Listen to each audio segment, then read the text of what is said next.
Hello friends, welcome to our cooking YouTube channel. दोस्तों, इस video में हम आपको टेस्टी दाल वड़ा की रेसिपी शेयर करने वाले हैं, तो वीडियो को पूरा देखिएगा और चैनल को सब्सक्राइब करके बेल आइकन पर भी प्रेस कर दीजिएगा। तो चलिए आगे बढ़ते हैं। दाल वड़ा बनाने के लिए हमें चाहिए पीली बिना छिलकों वाली मूंग दाल। आप छिलके वाली दाल भी ले सकते हैं। हमने एक कटोरी भर के बिना छिलकों वाली पीली मूंग दाल ली है। तो चलिए सबसे पहले दाल को धो लेते हैं। दाल को ज़्यादा नहीं धोना है, सिर्फ एक बार ही धोना है। फिर इस दाल में 2 गिलास पानी डाल के 5 से 6 घंटों तक भिगो कर रखते हैं। अगर सुबह के नाश्ते में खाने हो तो रात में भिगो ले, और अगर शाम को खाने हो तो सुबह को भिगो ले। अब हम पतीले को ढक लेते हैं। अब 5 घंटे बाद भीगी हुई दाल को मिक्सी में पीस लेते हैं। तो चलिए दाल को मिक्सी के जार में डाल लेते हैं। तो भीगने के बाद दाल ज़्यादा हो जाती है तो 2 लोगों के लिए 1 कटोरी ले सकते हैं। हमने बड़ी कटोरी भर के दाल ली थी क्योंकि हमने 4 लोगों के लिए दाल वड़ा बनाए हैं, तो आप दाल कम लीजिएगा। दोस्तों, दाल को ज़्यादा बारीक नहीं पीसना है। दाल को पीसते समय मिक्सी को ऑफ करके बीच बीच में दाल को चेक करते रहिएगा, कहीं दाल ज़्यादा ना पिस जाए। दाल को मीडियम साइज में पीसना है। दाल को हमने मिक्सी में पीस लिया है। चलिए इसे एक पतीले में निकाल लेते हैं। दोस्तों, अगर आप दाल वड़ा में बेकिंग सोडा नहीं डालना चाहते तो दाल को 5-7 मिनट तक चम्मच या हाथ से फेंट सकते हैं, यानी कि ऐसे हिला सकते हैं। जैसे बेकिंग सोडा डालने पर डोसे का घोल फूलने लगता है, वैसे देखिए दाल वड़े का घोल भी थोड़ा फूल रहा है। इससे दाल वड़ा थोड़े मुलायम बनेंगे। अगर आप बेकिंग सोडा डालना चाहते हैं तो डाल सकते हैं। अब दाल वड़ा के घोल में अदरक का पेस्ट, हरी मिर्च और लहसुन का पेस्ट हमने डाला है। आप चाहे तो प्याज भी डाल सकते हैं।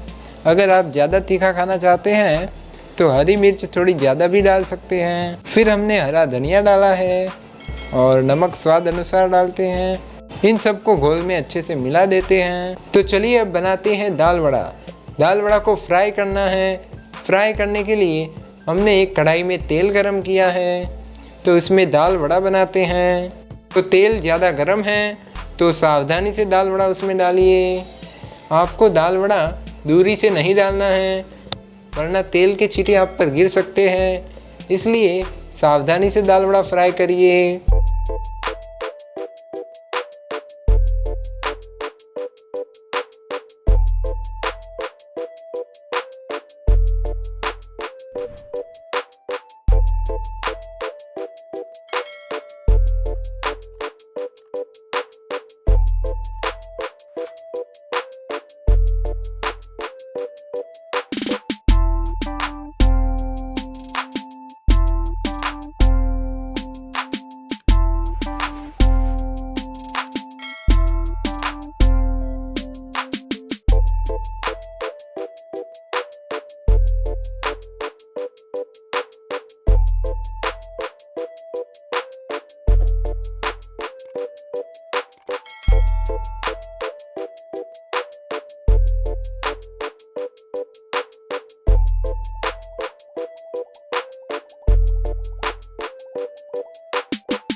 दोस्तों हम दाल वड़ा हरी मिर्च और प्याज के साथ खाने वाले हैं।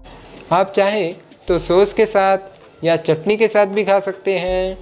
तो दोस्तों आपको ये दाल वड़ा की रेसिपी कैसी लगी कमेंट करिए। अच्छी लगी है तो लाइक करें। ऐसी ही रेसिपी सीखने के लिए हमारे इस चैनल को सब्सक्राइब कर दीजिए और बेल आइकन पर प्रेस कर दीजिए।